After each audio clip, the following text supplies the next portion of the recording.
we see Santa? Certainly. Hello, young man. Jump up on Santa's lap. What's your name?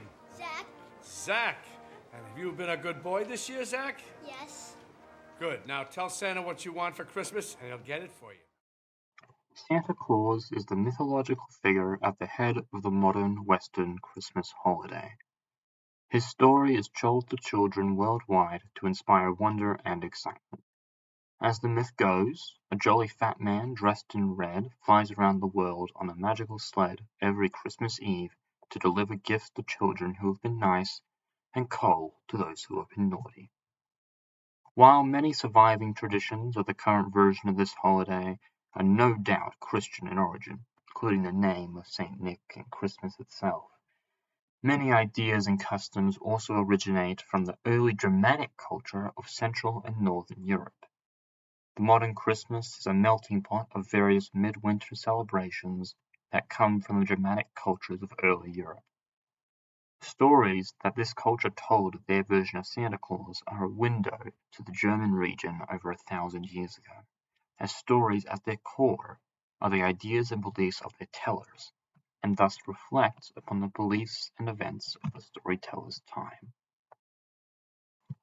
Many aspects of Santa Claus's appearance and personality are drawn from the 4th century bishop Saint Nicholas, who was known for being generous and charitable.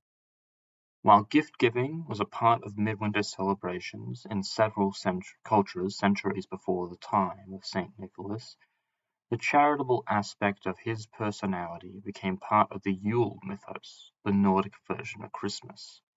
Instead of Santa, Yule had the Norse god Odin fly around on his steed to give small gifts to children while leading a procession of spirits and souls. As Christianity became more dominant, this figure shifted closer to that of Saint Nicholas, eventually taking his name and becoming the German Nikolaus. Thus, the story of Nicholas in early Germany reflects upon the way the religion of the region was changing over time. Their stories still had roots and influence from Norse mythology, but the growing dominance of Christianity was bearing its influence as well. This represents the larger trend in stories where they reflect the popular worldview of the time. Medieval legends often had kings and nobility as heroes fighting to protect the monarchy, whereas stories of revolution and revolt are much more recent, becoming popular alongside Western democracy. The timing of these winter celebrations is also significant. Almost every culture has a major holiday around midwinter. This is because midwinter would have been the gloomiest part of the year for the common Germanic family. It was a cold and hungry stretch of time with little work to be done, and thus was the perfect time to have a celebration to look forward to. In fact, it is likely that the early version of Santa Claus they told stories of wore green instead of red, as he represented the coming of spring around the corner of the new year. Nicholas gave small gifts during winter because most common folk likely couldn't have afforded to give their children more than a few toys a year, so the charity of Nicholas was reserved for when their spirits would otherwise be lowest. All stories have this relation between their setting and theme that informs us how people lived at the place and or time of that setting of the story. Early Germanic parents put significant effort into maintaining the myth of Nicholas for their children.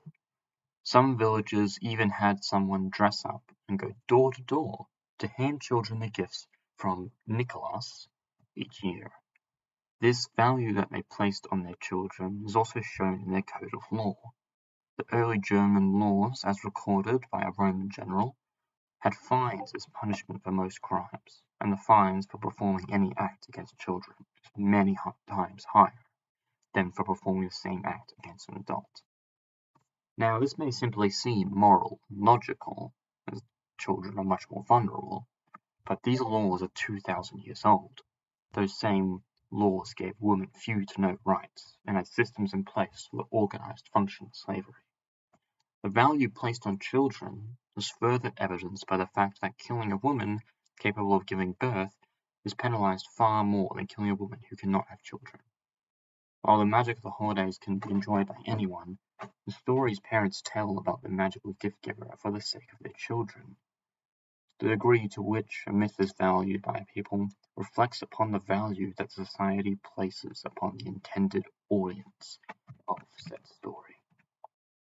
Early Germany's archaic system of law is reflected by the darker aspects of early Germany's Santa Claus mythos.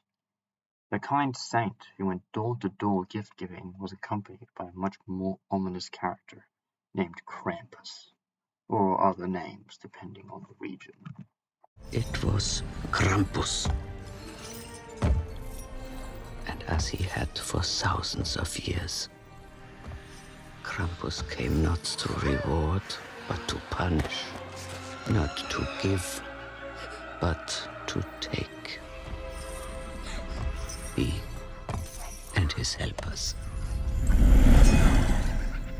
I could only listen as they dragged my family into the underworld, knowing that I would be next.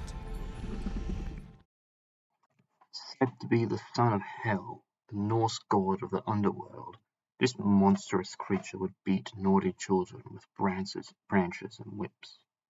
Adults would use this part of the Nicholas story as a threat to prevent bad behavior. This instills a childhood version of the capital punishment present in early German law systems. Slaves would be whipped for misdemeanor, cowards and deserters would be hung. In this way, the stories of Krampus, Belsnickel, and other child-whipping demons served to prepare early German children for adulthood. In general, the moral or message of a story is closely tied to the beliefs and values of the society it comes from.